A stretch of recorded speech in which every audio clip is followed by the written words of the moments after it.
कौन से दिन?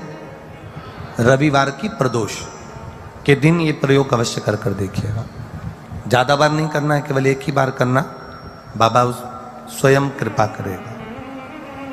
अपने मंदिर में अर्थात अपने घर के पास कोई मंदिर हो, शिवालय हो, देवालय हो, जहाँ शंकर भगवान विराजमान हो, शिवलिंग हो, ऐसी जगह पर अवश्य करें। हमें कहीं दूर जाकर ये प्रयोग नहीं करना है, अपने अपने शिवालय, अपने जो घर के आसपास में शिवालय हो वो। एक बेलपत्र अशोक सुंदरी वाली जगह, अब उसको अशोक सुंदरी की जगह पर भी चढ़ाने का तरीका क्या है? ये शिवलिंग है, ये जलाधारी है, ये जल बहता है, बीच में जो मोटी सी लाइन है वो अशोक सुंदरी का स्थान, ये जो भाग है षडानंद कार्तिकेय गणेश जी और कार्तिकेय जी का। जलाधारी मतलब माता पार्वती जी का हस्त कमल, शिवलिंग मतलब भगवान शंकर का स्वरूप। ऊपर से जो बूंद बूंद पानी इस पर गिरता है वो शंकर भगवान की 5 लड़कियां, जया, विषहरा, शामलीबारी, दौतली और देव। शिव जी की 5 लड़कियां ऊपर, एक लड़की शंकर भगवान की 6 नंबर की अशोक सुंदरी उनके चरणारविंद के पास, उनके गणेश षडानंद कार्तिकेय के मध्य में। जब हम बेलपत्र चढ़ाएंगे तो उस बेलपत्र को चढ़ाते समय आपकी जो बेलपत्र की डंडी है वो बेलपत्र, रविवार प्रदोष के दिन का ये उपाय है महाराज, ये बेलपत्र की जो डंडी है इस डंडी का भाग शिवलिंग की ओर होना चाहिए। ये जो डंडी है इसका भाग अशोक सुंदरी पर जब चढ़ाएंगे तो शिवलिंग की ओर इसका भाग होगा महाराज। दूसरी, बेलपत्र को जब हम समर्पित करेंगे तो जलाधारी का जया, विषहरा, शामरीबारी, दौतली, देव। मान लो जलाधारी ऊपर नहीं है शंकर जी के, तो उसका स्मरण कर कर 5 कन्याओं का नाम लेकर जया, विषहरा, शामलीबारी, दौतली, देव, इनका स्मरण कर कर शंकर भगवान के शिवलिंग पर बेलपत्र रखेंगे। बेलपत्र कहाँ रखना है? आप अगर यहाँ बैठे हो तो आपके विपरीत में डंडी का मुख होना चाहिए। ये बेलपत्र की जो डंडी है इसका मुख आपके विपरीत में हो। आप यहाँ बैठे हो तो डंडी उधर होगी, आप इधर बैठे हो तो डंडी का मुख इधर होगा, आप उधर बैठे हो तो डंडी का मुख इधर होगा, आपके ठीक विपरीत की ओर डंडी का मुख हो। ये 2 जगह बेलपत्र समर्पित करने के बाद तृतीय बेलपत्र शिवलिंग की जो जलाधारी है, जहां पर भगवान शंकर का शिवलिंग रखा है वहां स्पर्श कराकर, केवल छुआना है, स्पर्श कराकर बेलपत्री के पेड़ के नीचे ही कोई कंकर हो, कोई शंकर हो या कोई मिट्टी का ढेला हो, नी हो, तो वहीं मिट्टी को थोड़ी सी ऊंची कर कर एक बेलपत्र बैठकर इस बेलपत्री की डंडी जड़ की ओर, मतलब जो वृक्ष होता है उस ओर इस डंडी का मुख होना चाहिए। ये 3 रविवार के प्रदोष के दिन शंकर भगवान पर चढ़ाई गई बेलपत्र से हमारा गया हुआ धन भी पुनः आने का रहता है और हमारा जो व्यापार बार बार बंद हो रहा है शिव की कृपा से एक बार चालू तो चालू हो ही जाता है, शिव तत्व को जाना। और निवेदन है सब भाव से करना है, हृदय चित्त आनंद। जो एक पत्र आया है देखिए,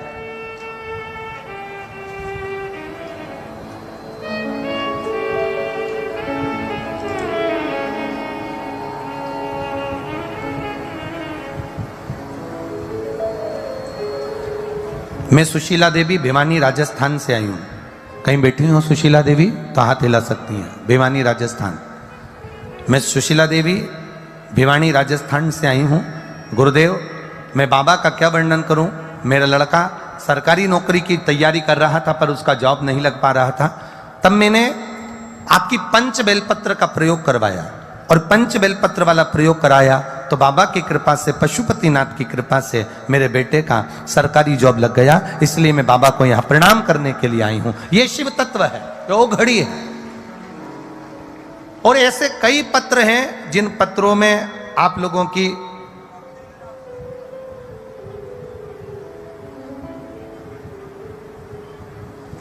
नौकरी के लिए आप लोगों ने बाबा से प्रार्थना करी और इसमें कई पत्र हैं जिनके सबके जॉब बाबा ने लगाए। कितनों का वर्णन करें, कितनों के लिए।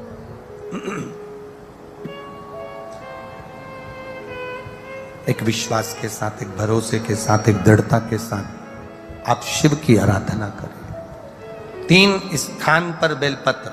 तो अब जितने लोग भी यहाँ आए हुए हैं और जितने लोग आस्था चैनल पर कथा सुन रहे हैं, जितने फेसबुक यूट्यूब पर सुन रहे हैं, कौन से दिन करना है? जम के बोलो जरा। रविवार के प्रदोष।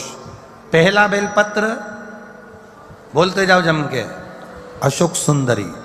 दूसरा बेलपत्र शंकर भगवान के,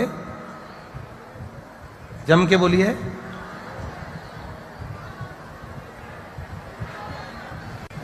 जम के बोलो जरा।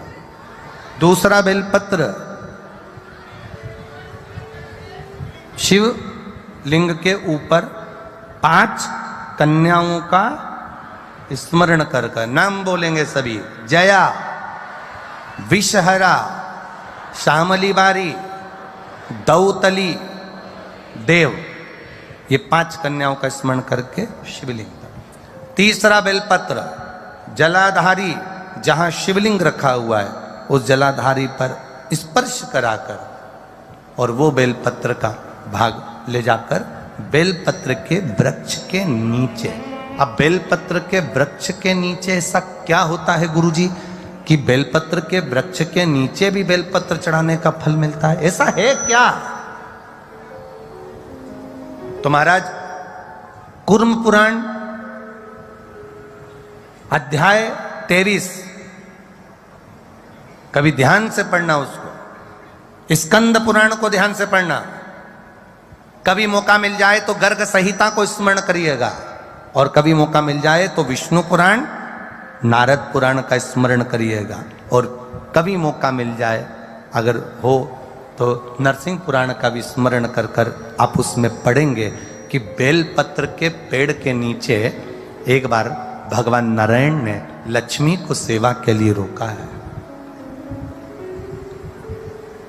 एक बेलपत्र के वृक्ष के नीचे मां लक्ष्मी, मां सरस्वती, मां गायत्री, मां सावित्री, मां अंबा, जगदम्बा, जगद्धात्री, दुर्गा, सारी देवियां, सारे भैरव, सारी भैरवी, सारे देवता उस बेलपत्र के वृक्ष के नीचे रहते हैं। प्रदोष के दिन ये केवल एक सहजता बात नहीं है महाराज। 12 महीने की शिवरात्रि, हर महीने एक शिवरात्रि आती है, 12 महीने प्रदोष आती है, और भगवान शंकर का स्वरूप हम लोग जब पूजते हैं, स्मरण करते हैं, हम तो कई बार कह चुके हैं महाराज।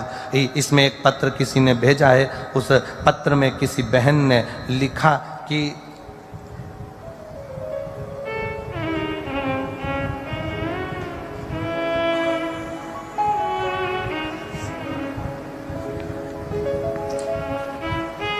मेरा नाम पिंकी सोखिया है, मैं नगर भरतपुर से आई हूँ।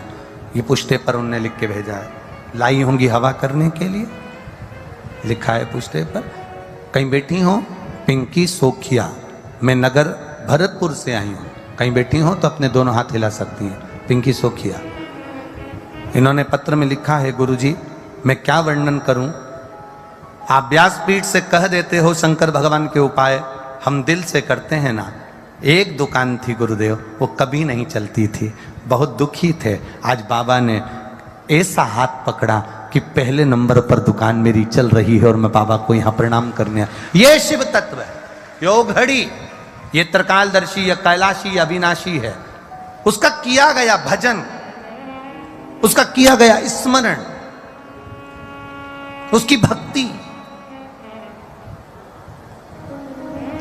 हमें सुख प्रदान कर देती।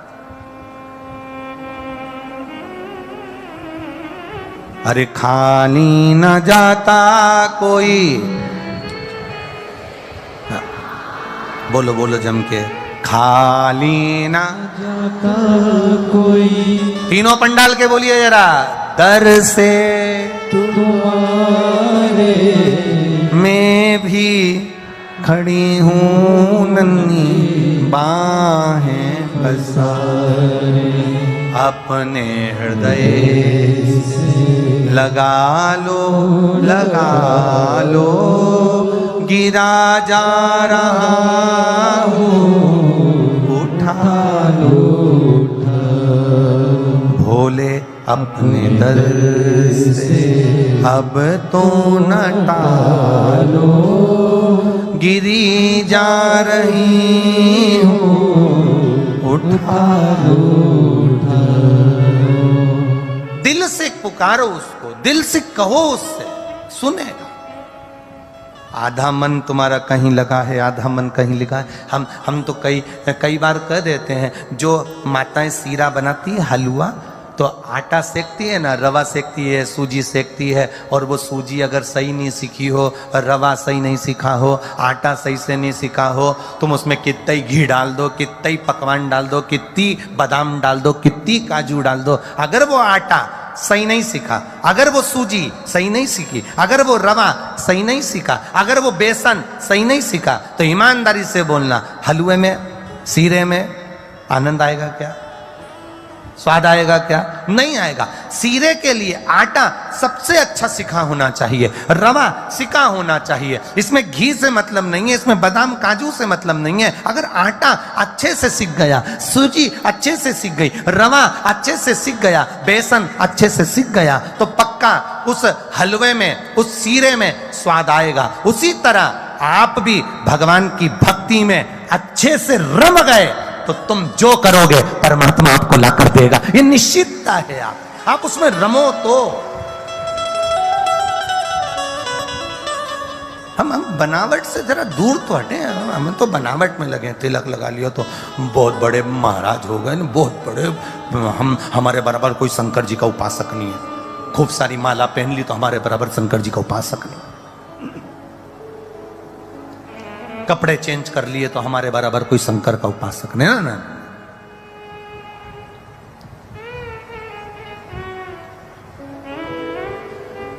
अब थोड़ा दूर हटो इन सब से। दिखावट, बनावट की भाषा भगवान शिव को प्रिय नहीं है। सती मैया ने बनावट की भाषा में आकर एक शब्द कह दिया, मैंने कोई परीक्षा ही नहीं ली।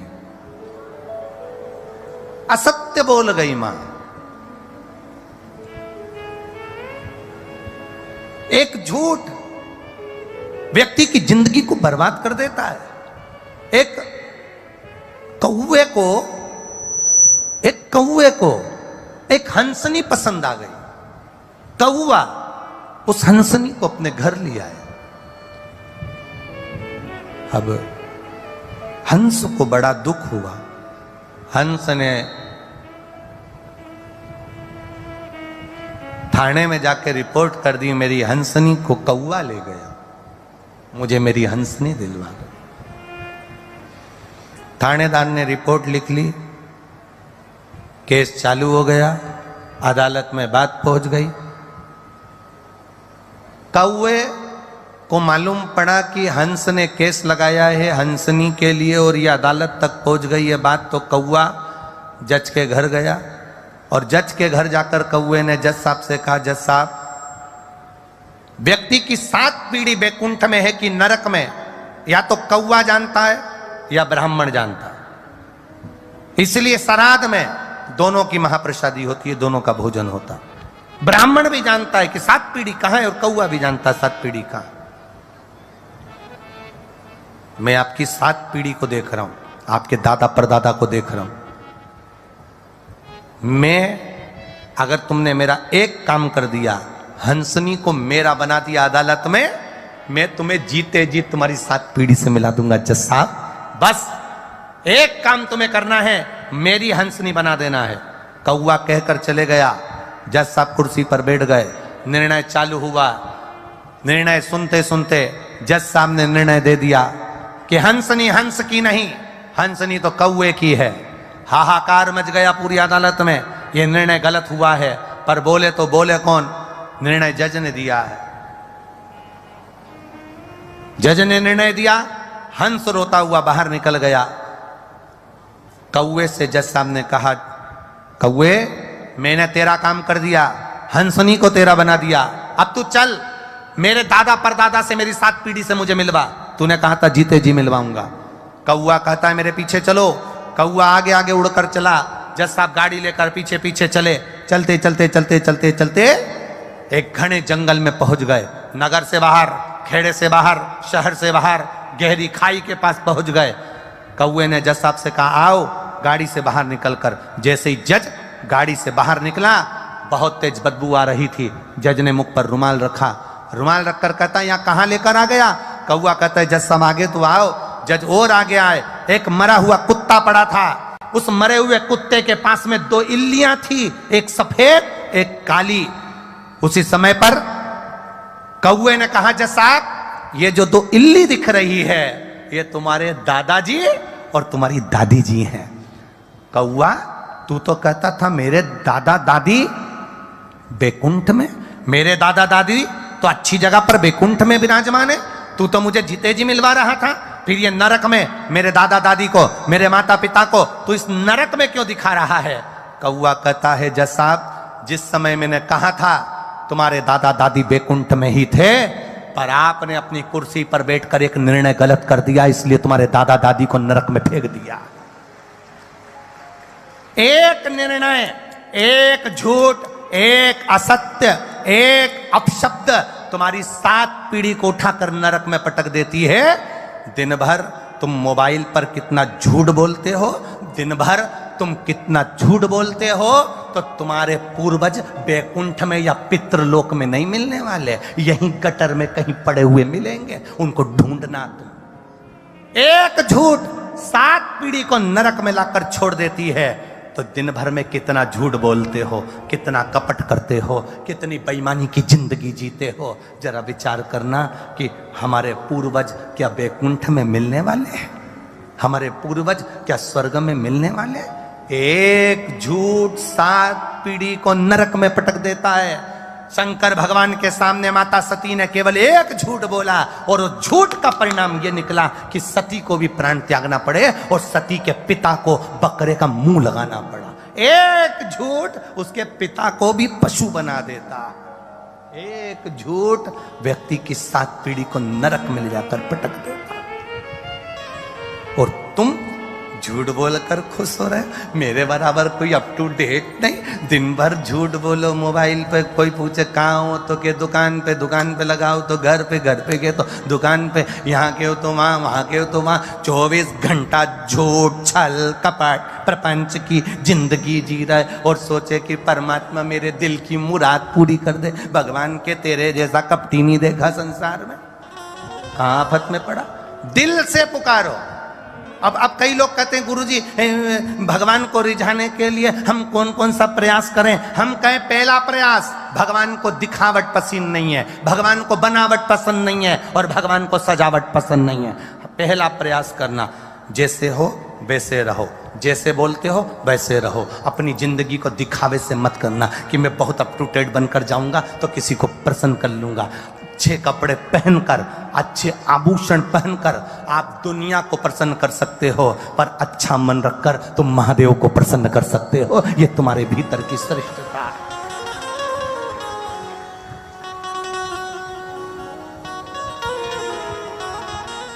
हम परमात्मा को प्रसन्न करने का प्रयास तो करें। अभी कल अभिषेक होगा, कल रात्रि को 9 बजे से 10 बजे तक हम अभिषेक करेंगे। सब अपने अपने घर में पार्थिव शिवलिंग का निर्माण करेंगे। कई ऐसे भी होंगे जिनके भीतर शंका का समाधान नहीं हो पाएगा। करें ना करें, क्या करा जाए? रात्रि का अभिषेक करेंगे ना करेंगे? शिवरात्रि का अभिषेक करें कि ना करें? ऐसा तो नहीं, वैसा तो नहीं। तुम अपनी, और कई लोग आपको भड़काने का काम करेंगे कि कैसे भी अभिषेक ना हो, ना करें, और आप उनके कहने में आकर अपनी जिंदगी को फिर 1 साल के लिए पीछे धकल दोगे। फिर मौका ये सावन की शिवरात्रि का नहीं मिल पाएगा, फिर अधूरे रह जाओगे और वो इंतजार तुम्हारा बना के बना रह जा। करो उसकी प्रार्थना।